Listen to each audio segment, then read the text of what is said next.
Yo les postos, les postas, j'espère que vous allez bien. Donc comme vous le savez, hein, Thomas Tuchel ne fera pas long feu au Paris Saint-Germain. Il pourrait même être débarqué cet hiver si jamais ça se passait mal cette première partie de saison, notamment en Ligue des Champions, ou, ou plus tard la saison prochaine. Donc qui pour le remplacer? On va voir les entraîneurs libres à la recherche d'un nouveau défi et essayer de deviner en commentaire quel serait mon premier choix. Voilà. En fait, j'ai un entraîneur que j'apprécie particulièrement, mais le problème, c'est que j'ai peur que ce soit le genre de coach, quand il arrive dans des grands clubs, bah, il perd un petit peu ses cojones.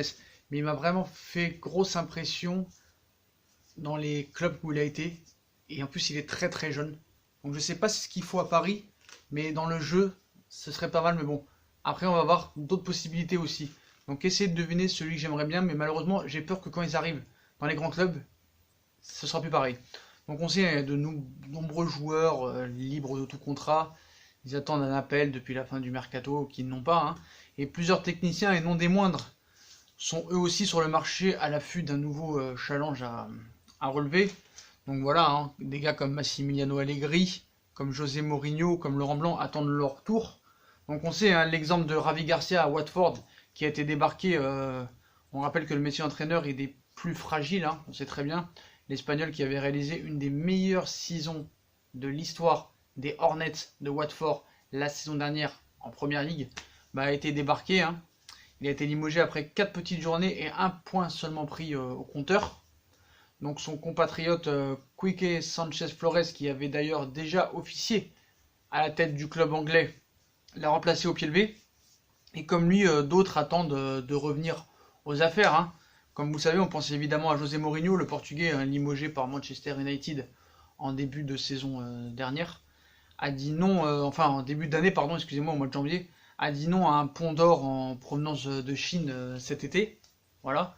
Donc le Special One qui s'est offert une tournée médiatique, hein, ces derniers jours n'attend qu'un challenge à la hauteur pour repartir au front. Donc comme il a dit, hein, mes amis me disent de profiter de mon temps libre, de profiter de mes mois, de juillet et d'août, de profiter de ce que j'ai et que je n'avais jamais eu jusque-là, mais je suis honnête, je ne veux pas en profiter, je ne suis pas assez heureux pour pouvoir en profiter, le football me manque, j'ai encore le feu sacré. Donc voilà, on sait très bien que Mourinho avant était un entraîneur à la mode, hein, notamment à Porto où il a remporté une coupe de l'UEFA en 2003 et la Ligue des Champions en 2004, notamment contre l'AS Monaco.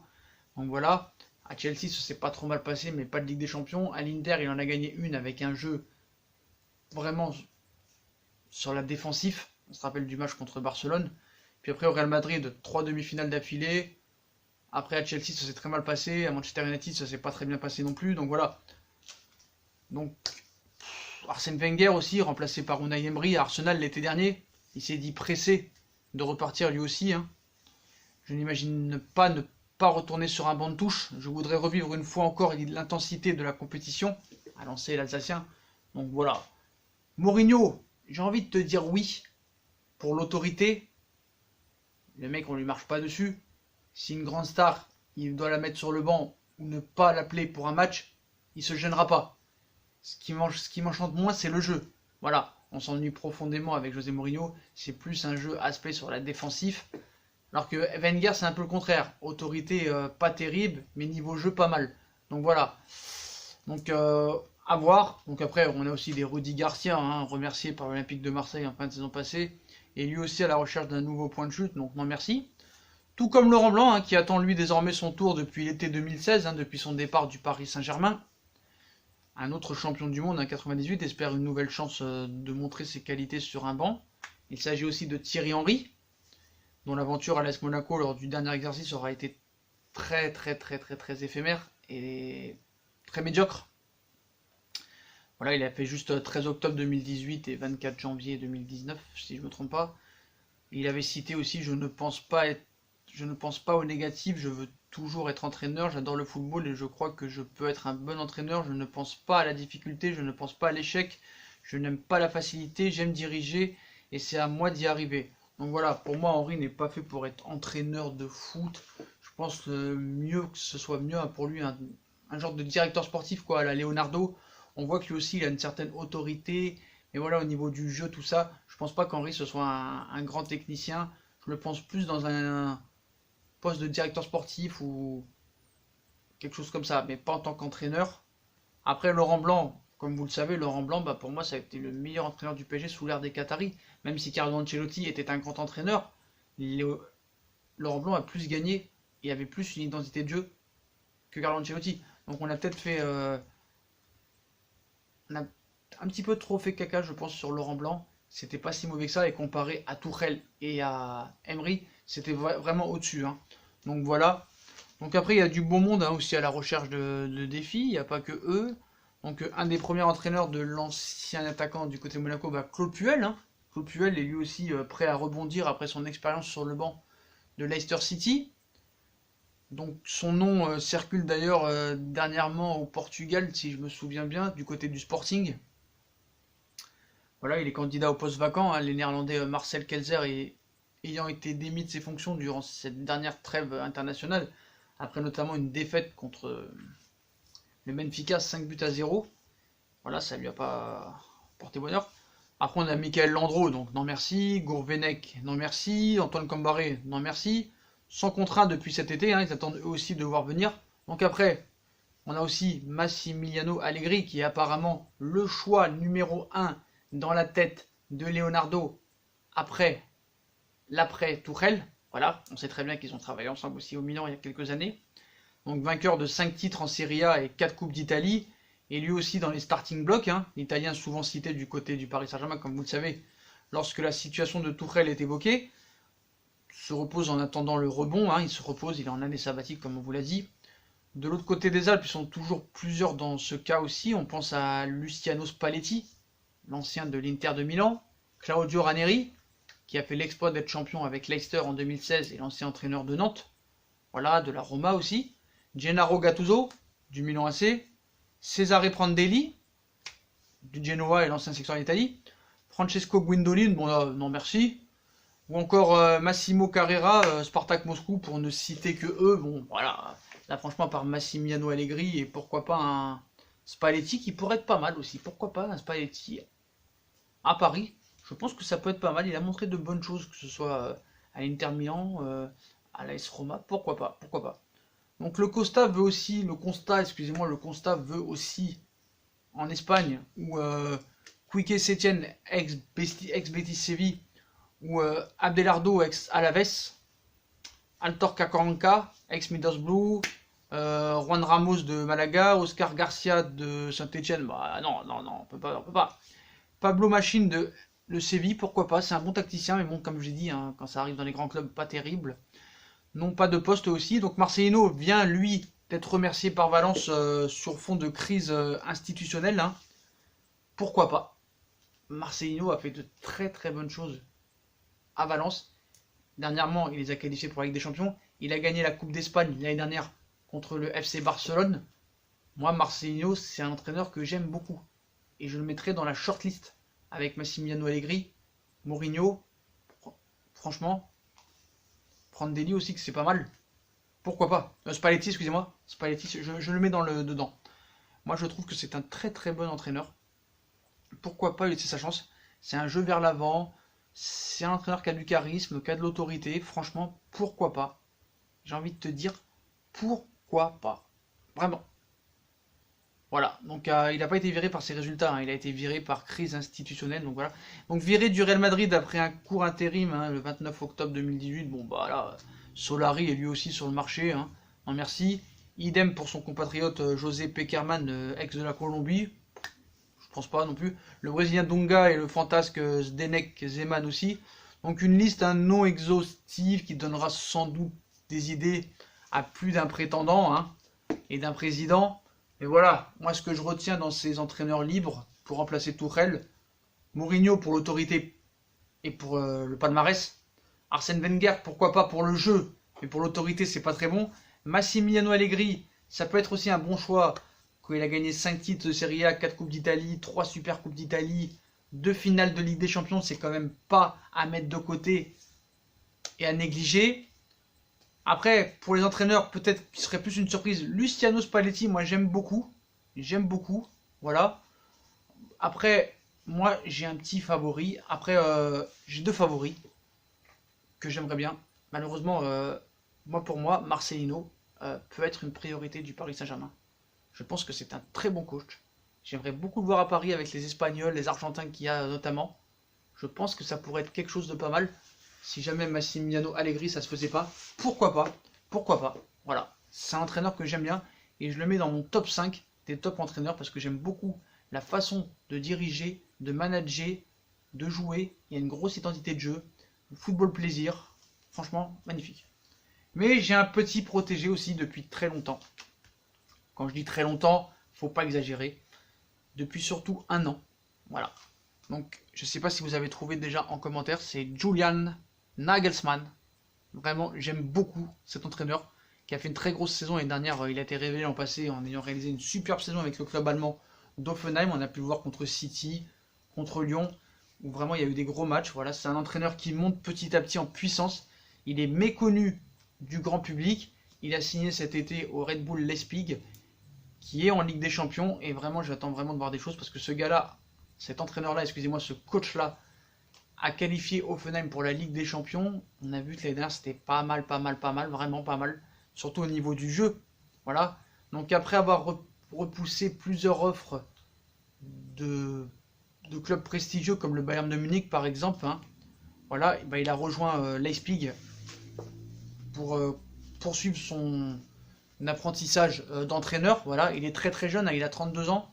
Donc voilà, rapidement sur le côté, hein, voilà, vraiment très très beau, très très bon. Donc on sait que ça va être les adversaires de Lyon mardi en Ligue des Champions. Et j'aimerais un peu qu'on voit ensemble un petit peu le style de cet entraîneur avec un parcours vraiment très très surprenant et très intéressant. Donc voilà, il est amateur de football depuis son plus jeune âge, hein, Julian Nagelsmann, vraiment coach allemand, commence d'abord par une carrière de joueur avant de se tourner vers la profession de coach. Voilà, logique en soi, hein, puisque la plupart des entraîneurs passent par une carrière de joueur avant de devenir coach, sauf certaines exceptions hein, qu'on a pu voir, par exemple comme Mourinho, hein, qui a vraiment joué au très bas niveau. Donc il débutera en tant que joueur chez les juniors de Augsbourg en 2002, puis quittera la même année le club pour rejoindre la section junior de Munich 1860. Voilà. Un an plus tard, il fera son retour dans son club formateur Augsbourg. Donc durant cette période, il fera la connaissance d'un certain Thomas Tuchel, ancien Dortmund, entraîneur du Paris Saint-Germain, qui lui débute en tant que coach. Hein. Celui-ci voit en lui un bon technicien en devenir, cartilage affecté et risque d'arthrose détecté par son médecin. Nagelsmann est contraint d'arrêter sa carrière de joueur à l'âge de 20 ans seulement. C'est alors que son avenir va basculer. Voilà. Donc le natif de Landsberg reprendra ses études en sciences du sport, si je ne me trompe pas. Voilà, l'actuel entraîneur du PSG lui conseille alors d'aller observer ce qui se fait en tant qu'entraîneur. Hein, voilà, donc, comme quoi M. Thomas Tuchel n'a pas de mauvaise idée. Voilà. Il lui conseille alors d'aller observer les futurs adversaires du club et le convaincre de devenir un meneur d'hommes, on va dire. Donc voilà. Donc Nagelsmann, sous les ordres de Tuchel, hein, allez voir les autres équipes jouer pour un petit peu regarder. Voilà. Analyser tout ça pour Tuchel. Donc ses débuts en tant que coach. Donc Nagelsmann hein, suit un cursus classique, on va dire, avant de se lancer dans le grand bain. Hein, il se forme en tant qu'adjoint au Munich 1860 où il fait ses classes chez les U17 pendant 2 ans. Par la suite, il quitte en 2010 les Bavarois pour s'engager avec Hoffenheim, mais toujours en tant qu'adjoint dans la catégorie U17. Voilà, c'est lors de la saison suivante qu'il sera pour la première fois l'entraîneur numéro 1 d'une équipe. Donc voilà, après 5 ans d'expérience, le club lui fait une proposition incroyable. Vraiment incroyable, surtout à cet âge, hein, à tout juste 26 ans. Julian Nagelsmann est promu en rang d'entraîneur adjoint dans l'équipe première. Il hérite aussi d'une promotion en prenant la charge en même temps de l'équipe des U19. Voilà, entraîner est bien plus agréable que jouer, cite-t-il. Donc le 27 octobre 2015 sera une date marquante pour Julian Nagelsmann. Hein. Il est nommé entraîneur de l'équipe première de 1899, Munich 1899, Hoffenheim aussi. Mais son mandat ne commence qu'au début de l'exercice 2016-2017. Il signe un contrat alors jusqu'en juin 2019.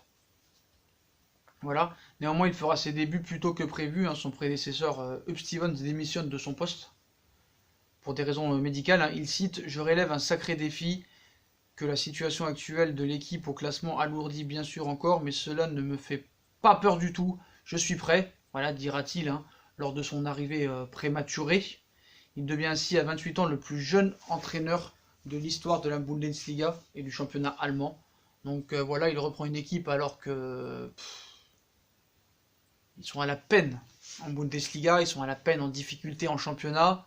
Et il n'a pas peur, hein, il réussira lors de sa première saison sur le banc de Hoffenheim à sauver le club de la relégation en finissant 15e.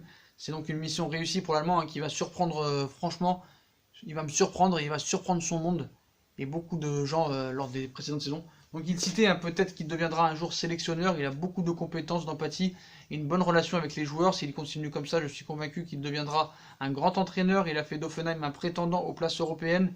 Après des années où le club luttait contre la relégation, il a fait éclore des joueurs et intégrer d'autres qui n'avaient pas leur chance. Je pense beaucoup de bien de lui. Voilà, Joachim Löw, hein, actuel sélectionneur de l'Allemagne et champion du monde en 2014, voilà, qui ne tarnit pas d'éloges sur lui. Donc les 2 saisons suivantes, hein, le petit Julian se révélera comme un coach prometteur. Hein, les observateurs allemands, mais aussi européens, voient en lui un manager qui aspire à devenir l'un des meilleurs dans les années à venir, que ce soit en Allemagne ou au niveau mondial ou européen même. Hein. Voilà. On voit un manager qui aspire à devenir l'un des meilleurs. Franchement, lors de sa première saison complète, hein, Nagelsmann finira au pied du podium en championnat, derrière Bayern de Munich, Leipzig et le Borussia Dortmund, si je ne me trompe pas, qui avait fini 3e. Donc la seconde sera celle de la confirmation après une 4e place, même si son équipe est battue au tour préliminaire de la Ligue des Champions par le futur finaliste, hein, les Reds de Liverpool. L'Allemand réussira à hisser son équipe sur le podium l'année d'après. Il battra d'ailleurs le Bayern de Munich, le Borussia Dortmund cette saison-là, c'est quand même incroyable. Voilà, les hommes de Nagelsmann atteindront même la barre des 16 matchs sans défaite. Le seul point noir de cette saison restera la déroute en Europa League avec une dernière place en phase de poule derrière le Sporting Braga, Ludo Goretz, on se rappelle de cette équipe, surtout Emery, hein, et Istanbul Bakeshir, donc voilà, pas une grosse poule néanmoins. Donc le Bavarois a réussi à créer une équipe solidaire avec une arme, un style de jeu, une identité de jeu agréable à regarder, vraiment, vraiment, vraiment. Et voilà, c'est un style de jeu attractif, hein. Jeff Streiser avait dit, quand on parle tactique avec lui, on sent qu'il est très clair dans ce qu'il recherche. Et lors des premiers matchs qu'il a coachés, on a vu qu'il savait développer plusieurs systèmes tactiques. Cela prouve qu'il sait s'adapter aux différentes situations, hein. Donc Julian Nagelsmann est un meneur d'hommes, hein, mais aussi un fin tacticien, hein. Le gamin d'Hoffenheim est capable d'offrir à son équipe une variété de tactiques, hein. Il aime que son équipe maîtrise plusieurs passes de jeu. Pas du tout comme Thomas Tuchel, comme on veut nous faire croire au Paris Saint-Germain, hein.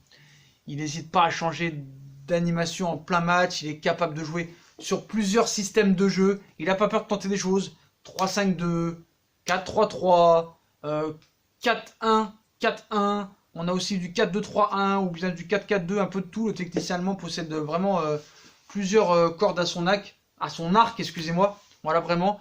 Mais son système préférentiel reste toutefois le 3-5-2, hein, comme Tuchel, voilà. Lors de sa première saison pleine avec Hoffenheim, 3-5-2 était le système qu'il utilisait le plus souvent. Voilà. Donc là, il y en a qui vont me dire, Sacha, tu détestes Tuchel, mais à l'arrivée, il fait comme lui. Ouais, d'accord, mais je pense que ce gars-là est beaucoup plus jeune que Tuchel et a beaucoup plus prouvé que Tuchel dans des petites équipes. Voilà, il a qualifié Hoffenheim pour la Ligue des Champions. Lui, ce qu'il a fait Tuchel, il l'a fait avec 15 ans de plus et avec une équipe beaucoup plus compétitive que Nagelsmann. Ça, faut être très clair là-dessus. Donc Nagelsmann aime que son équipe relance proprement le ballon. Voilà. Il a typiquement le profil de l'entraîneur moderne. Il insiste sur le fait, parce que je regarde en même temps, hein, des phases de jeu qu'il fait avec Hoffenheim l'année dernière, il insiste sur le fait que des joueurs doivent garder le ballon au sol afin que l'adversaire sorte et laisse des espaces libres et surtout des espaces dans le dos. Ça, c'est très intéressant. C'est très intéressant de voir ça. C'est aussi un adepte du pressing très haut, hein, pressing tout terrain, voilà, un peu à la Bielsa, et d'un jeu de transition ultra rapide, très prisé en Allemagne, comme un peu ce qu'est en train de faire Frank Lampard à Chelsea. Vraiment, c'est pas mal du tout. Et Nagelsmann a à la fois bâti une équipe solide, généreuse, constructive, dans les efforts surtout, mais aussi dans une équipe qui se projette beaucoup, beaucoup, beaucoup vers l'avant. Un jeu très, très offensif. Donc de plus, quand on voit là, hein, certains joueurs vont s'affirmer sous ses ordres et faire d'énormes progrès. On peut citer voilà, un joueur comme ça, que j'aime beaucoup d'ailleurs, qu'on ne voit pas beaucoup en Allemagne. Sandro Warner, hein, auteur de 18 buts sous les ordres de l'Allemand, qui s'engagera au Bayern de Munich à l'hiver 2017. Il y a aussi Sébastien Rudi, hein, capitaine et pilier de Hoffenheim, hein, qui lui aussi signera chez le champion d'Allemagne, hein, et qui deviendra aussi international par la suite. Voilà. À cette liste, on y ajoute aussi Niklas Süle, un très très bon joueur, hein, le défenseur de 1m94, il est actuellement un joueur important de la sélection allemande de Joachim Löw et du Bayern de Munich aussi. Tout ça, c'est des joueurs de Nagelsmann, hein, donc il faut être très clair là-dessus. Et on se rappelle Nagelsmann quand il avait dit un jour, je suis dans la position commode d'avoir seulement 30 ans. Si ma carrière d'entraîneur continue jusqu'à un certain point, il se peut que plus tard je retrouve l'opportunité de prendre en charge une équipe de ce niveau. Au niveau familial, ce n'était pas non plus le bon moment pour partir à l'étranger maintenant. Donc voilà, ce sont des déclarations du technicien d'Hoffenheim, hein, cet été. Après avoir gagné 3 Ligues des Champions de suite, Zidane décide de quitter le Real Madrid aussi, hein, sans coach pendant un moment. Les Merengues avaient pour idée de confier le poste à Julian Nagelsmann, le Real Madrid.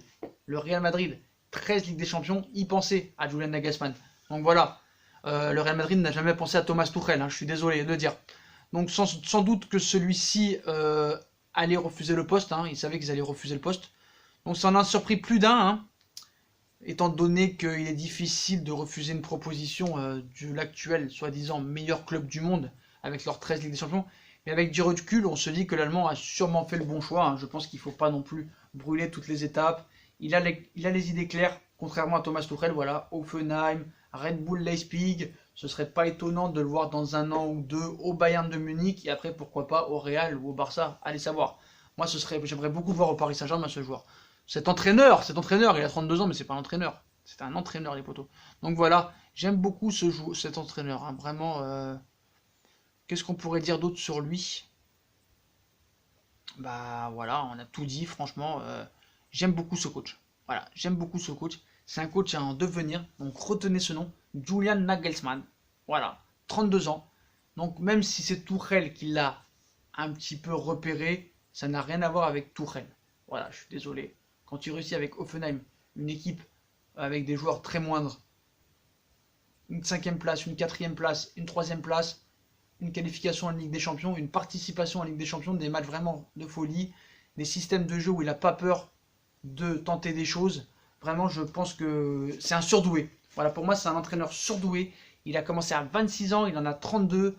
Il est au Red Bull Leipzig et ce sera vraiment très intéressant de voir ce qu'il va faire cette année en Ligue des Champions, notamment dans le groupe de Lyon et de Valence. Voilà, donc pour moi, ce serait pourquoi pas un choix, mais je pense que dans l'absolu, je pense que malheureusement, Massimiliano Allegri ou José Mourinho sont les priorités au Paris Saint-Germain. Pourquoi pas aussi un Marcelinho, ancien de Valence. Mais moi, mon coup de cœur, franchement, et j'ai vu beaucoup de matchs là, de Leipzig et aussi d'Offenheim, parce que en ce moment, j'ai rien à faire de ma vie, hein. Voilà, Julian Nagelsmann, pour moi, instaure le futur des coachs. Entraîneur très prometteur. Et pour moi, entraîneur surdoué. Avec un jeu exceptionnel. Maintenant, il faudra voir si ça se confirme. Et pourquoi pas cet entraîneur-là un jour au Paris Saint-Germain. Mais je pense que la priorité en ce moment sur Leonardo, c'est Massimiliano Allegri. Pourquoi pas un Mourinho? Et pourquoi pas dans l'absolu, si malheureusement Nagelsmann ne sera jamais entraîneur du PSG, pourquoi pas un Marcelino qui vient de partir du FC Valence? Ça pourrait être un bon choix aussi. Voilà les potos. J'espère que vous avez kiffé la vidéo. Comme d'habitude, hein, si on a kiffé la vidéo, on like, on partage, on s'abonne. Dites-moi ce que vous pensez de Julian Nagelsmann, des autres coachs que vous aimeriez voir à Paris. Puis moi, je vous souhaite une très bonne vidéo. N'hésitez pas à nous suivre sur Instagram, Sacha Bouezi, Snapchat, SBenita17. Puis je vous souhaite une très bonne vidéo. Et à plus tard dans une nouvelle vidéo. Tchuss les potos!